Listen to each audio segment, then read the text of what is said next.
Hello lovely people and welcome back to this week's new video. Today is a new 7 in 7. If you're new here, hello, my name is Noah. I am a bookish and lifestyle vlogger, born and raised and still based in New York City. I would love it if you would join me and subscribe. If you don't know, this is a relatively new challenge series that I started on my channel. My very first video was adult romance video, so if you haven't watched it, I will have that linked up above. But today I'm actually taking a turn and I'm going to be reading YA contemporary over the course of a week. So basically I will be reading a book a day over the course of 7 days. Because I'm in quarantine, it is easier for me to read the books back to back. I don't know if I can do that out of quarantine, but anyway, that's what I did for the week. Now, the books that I read are From Twinkle with Love by Sandhya Menon, I Believe in a Thing Called Love by Maurene, Summer Blue by Akemi Bowman, Eleanor Park by Rainbow Rowell, Written in the Stars by Aisha Saeed, Looking for Alaska by John Green, and Everything by Nicola Yoon. So we're starting off with Monday. I had a difficult time getting into the mood for filming this. It's fine. Please keep on watching. I hope you enjoy. The middle of the workday, but I am about 40% of the way through with From Twinkle with Love by Son Damon. This book is about Twinkle, obviously, and she's an aspiring filmmaker, director, and a bit of a wallflower. When fellow film geek from her school, Sahil, approaches her to create a movie for this summer festival, she jumps on the opportunity. She really wants to make a difference with her stories and make an impact, so she jumps on that opportunity to get her name out there. And she also has an ulterior motive. She actually has the biggest crush on Neil, Sahil's twin brother. She wants to use the opportunity to get closer to Sahil to spend more time with Neil. But of course, Sahil and Twinkle are spending more and more time together making this movie. This book is cute. Since I'm switching over from YA contemporary, or to YA contemporary rather, and I have to remember not to look at it too much as an adult because that's not the audience that it's catered towards. I think Sandhya Menon, I've only read When Dimple Met Rishi by her earlier this month from my Asian readathon vlog, so if you haven't seen that and my thoughts, please go watch it. She writes YA voices really well. It's not in a cheesy way where I'm like, oh, that's totally an adult, you're not understanding the voices of like high school kids. It's okay so far, it's sweet. Before I shower and call it a night, I did finish my book a while ago. I gave it 3 stars, I think. I just felt like Twinkle was a little bit annoying in a believable way though, in the way that she got really big-headed when she was becoming like the director and she had all of this power and she really just wanted everyone to feel the same way and the same passion that she did for the project that she was working on, which I understand because I'm definitely that type of person. I don't quite go about it the same way, but I definitely have that aggression where I want people to just feel the same way that I do. I thought Maddie was like a really bad friend. She is not nice. I don't really like her, and I don't like the way that it was resolved because it just seemed kind of too easy. Maddie's a fucking bitch. She should have dropped her a long time ago.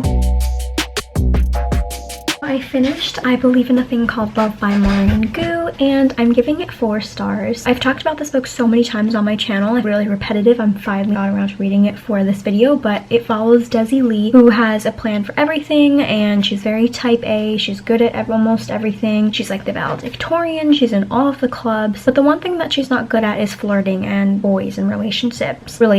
Her father loves watching K-dramas, so she takes to watching that for advice on how to catch a guy, and she comes up with this 20-something step plan to get Luca, the new boy in school, to be her boyfriend. I thought she was really dramatic and a little bit over the board, especially with the car accident that was like so dangerous, but it was believable. She was a little annoying, but I feel like the behavior was a little bit more on the middle school side. Also, the references in this feel a little outdated. This was published in 2017 and yet they're making Twilight references that people are obsessing over Twilight and Edward. It happened only like 3 times, like very small mentions, but that might have been relevant when this book was written, but definitely in 2017 I feel like the references could have been changed around a little bit.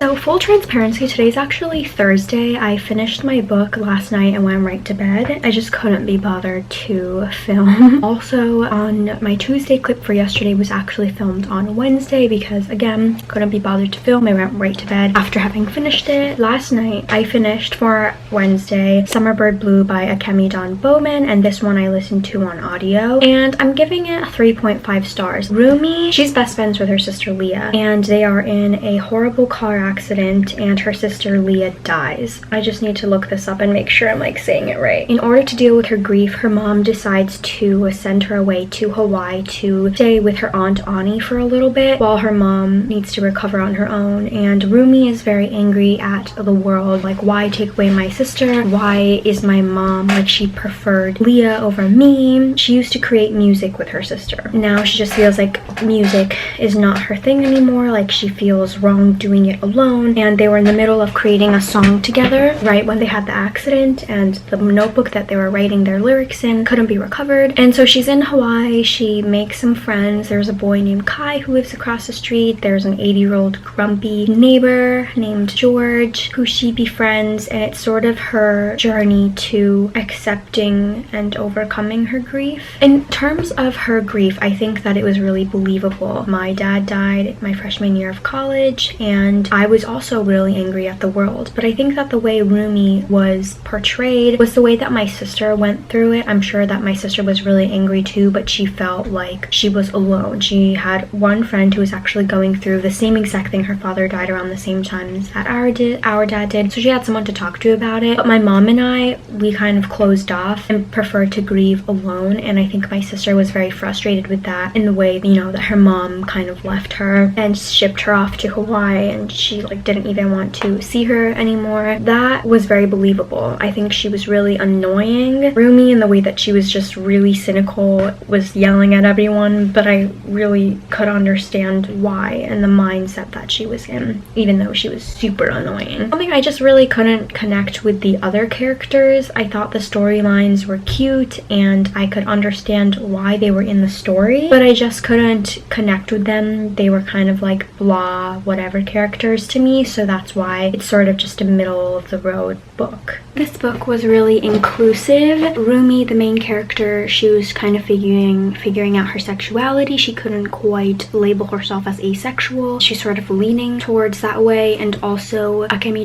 Bowman is part Hawaiian. I'm not sure if she's Japanese, but the main character is part Japanese, part Hawaiian, and half white, so I can also count this for Asian readathon. Hi again, different angle. It's now Thursday. Yeah, and my book I forgot, is going to be Looking for Alaska by John Green. I am switching back and forth between audiobook and physical books just so that I could immerse myself back into those. This is on my sister's shelf, and I've actually only read An Abundance of Katherines, which I didn't really like, and The Fault in Our Stars, which was like, okay. So I don't really know what this book is about. I know it has a Hulu show. It's about Miles Pudge Halter. He's in Culver Creek boarding school. He meets Alaska Young. I don't really know what this book is about. This synopsis is not that helpful. I am starting this earlier, hoping that I will finish early enough to talk and be coherent to the camera. I finished Looking for Alaska. I don't know what to rate it because the first half of it I went into it thinking that I could give it 4 stars, and then the after happened and I just don't know how to feel anymore. I might be leaning more towards like a 3.5, 3.75. I think John Green writes YA really well. I think he captures the young kid's voice really well. I said that about someone. Yeah, bitch, about Sandhya Menon. Was it in this video? Yes, bitch, like 3 days ago. I've been really bad about filming this challenge video. It's very interesting in the way that John Green includes like the lessons in the story, especially the religion class with Dr. Hyde, to make you think about what's going on in the themes. It really just fell short for me. The after is like pretty big deal. It's less than half of it, but it's still a pretty big deal. I might go 3.5. Not like I knew what was going to happen up until then, like right when the before was ending. I like everyone's friendships, but I don't really like Alaska. I think she's a really complicated tornado of a person, and she's sort of difficult to be friends with and be around. You don't really know how to be with her. I mean, it says she's the gorgeous, clever, funny, sexy, self-destructive, screwed up, and utterly fascinating young girl in this book. Not only is she self-destructive, but I think she brings a tornado into everyone's lives. My book for Saturday is Written in the Stars by Aisha Saeed, and this book follows Nicola, who has very conservative immigrant parents. She is Muslim American and her parents are Pakistani, and they're sort of liberal in the way that they let her wear whatever she wants and let her grow up to be whatever she wants, study and go to college. But the one tradition that they're keeping to is that they choose a husband for her, so dating is a big no-no. And when it is revealed that she has a boyfriend and she's been dating someone, they decide to ship her off, make it seem like a family vacation back to Pakistan. They want her to go back to her roots and show her like why this is important. So basically she's there in Pakistan with her extended family, and they find her a husband and want her to marry him. This book is so frustrating because her parents are so strict, and Naila's parents took away her passport and her visa and are basically forcing her to stay in Pakistan and are blaming her for everything. Why aren't you grateful that your family is taking you in, treating you so well? Why are you doing this to us? We raised you right. And it's just so frustrating that they're forcing her into a situation that she obviously doesn't want, and they don't give a shit. I'm giving it 4 stars. I thought it was really good, and it provoked in me the emotions that I think it was supposed to, and it definitely brought to my attention child marriages, not just the bad things about arranged marriages but also the good, because the author herself in her author's note said that she herself was in an arranged marriage and she got married at 22, I think, which people do want to get married young. Some people do want to get married that way. I can understand why people would want this or go towards that direction, but I definitely don't think that people should be forced into that against their will, drugged. Just the part that fell a little short for me, why it didn't reach a 5-star for me, is because it seemed a little too easy, the ending, and it's sweet. I would have liked to see a little bit more struggle in it happening. I started for day 6 is Eleanor Park by Rainbow Rowell. I'm on page 34, and I just know that this is some sort of love story between 2 star-crossed misfits. The end pages, they're really cute. Look. What? They're so cute.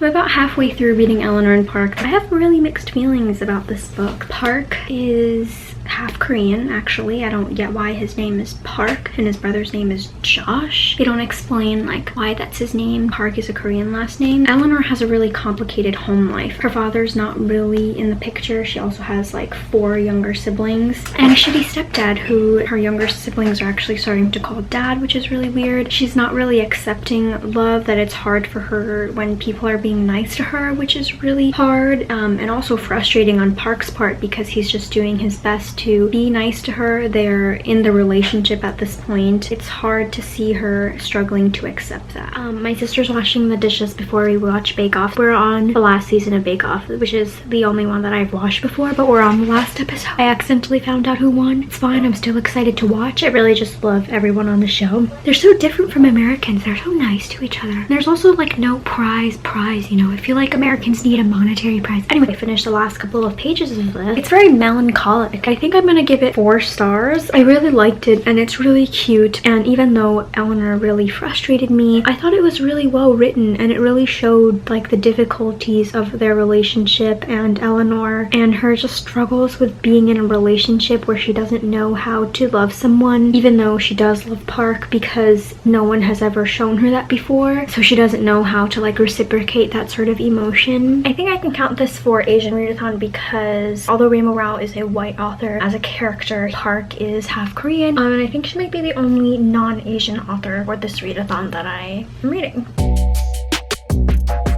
The last book I'm going to be reading for this video challenge is Everything by Nicola Yoon. This is also a bit of a contemporary romance between Maddie and Ollie. And Maddie has a rare disease in which she cannot go outside because she's basically allergic to everything. Her new neighbor, Ollie, she develops a bit of a crush on him. Everything sort of happens from there, but they can't really meet, you know, because she can't really go outside. I was stuck on what book I should pick for the last day, and I was looking at Goodreads ratings, and this one had pretty mixed ones. Some people really liked it, or people said it was problematic, so we're going to explore that while I bake some cookies. So I'm going to include spoiler because I'm going to get into a little bit of spoilers, so if you don't want to hear about it, have never read the book and are planning to, I'm going to give you time to X out. So we have now just discovered that this is a Munchausen's proxy kind of situation. This is 91% of the way through. So Maddie was never actually sick, which was revealed to me when I read someone's review. They didn't put in spoilers or anything. It felt a little bit obvious to me, maybe because I was looking for the signs of where it was. It seemed too easy that they got to Hawaii. I feel like if you have skid, all the bacteria in the world would get to you right away within minutes of you stepping out of the house. But I think I was just waiting for her to get sick when they were in Hawaii, and it sort of just happened like at a really good point after she and Ollie just did everything together. And I don't know, it doesn't really seem like a well-developed book in terms of the disease, that the author should have researched it more. Even Maddie herself, why didn't she research her own disease more? Like, shouldn't she know all of these things? And she left the house twice. One time to go and try to save Ollie when his dad punched him in the stomach and nothing really happened to her. It's not very believable. I don't think that her going to Hawaii should have been the climax of the story or the conflict. I know that this is supposed to be a romance story between her and Ollie, but I feel like her finding out that she's not actually sick and her mom is making her sick should be the conflict. I finished it, and I know it's not entirely Munchausen syndrome by proxy because Maddie's mother is not making Maddie sick, but it's just not right. I feel like that part was just skimmed over. It wasn't really talked about at all. Now that I finished the book, I'm giving it 2 stars. Couldn't really connect to either of them. The way that they met was cute, and the way that they went about meeting each other was cute, but didn't really care about their relationship. That is everything. To wrap everything up, I read From Twinkle with Love by Sandhya Menon, and I gave that 3 stars. I Believe in a Thing Called Love by Maurene, which I gave 4 stars. Summerbird Blue by Akemi Bowman, which I gave 3.5 stars. Looking for Alaska by John Green, which I gave 3.5 stars. Written in the Stars by Aisha Saeed, which I gave 4 stars. Eleanor Park by Rainbow Rowell, which I also gave 4 stars. And the last book that I read was Everything by Nicola, which I gave 2 stars. That is everything. A pretty wide range of ratings, I guess. Sadly, no 5-star reads. Let me know what genre or audience type, I guess, since YA counts as that, I should do. I have some ideas, but please let me know down below if you have read any of the books that I did and what you thought of them as well. And also, please let me know if any of the books seemed of an interest to you and it made you want to read them because of my video. I would love to know that. Thank you so much for watching. I will see you guys next time. Stay safe. Bye.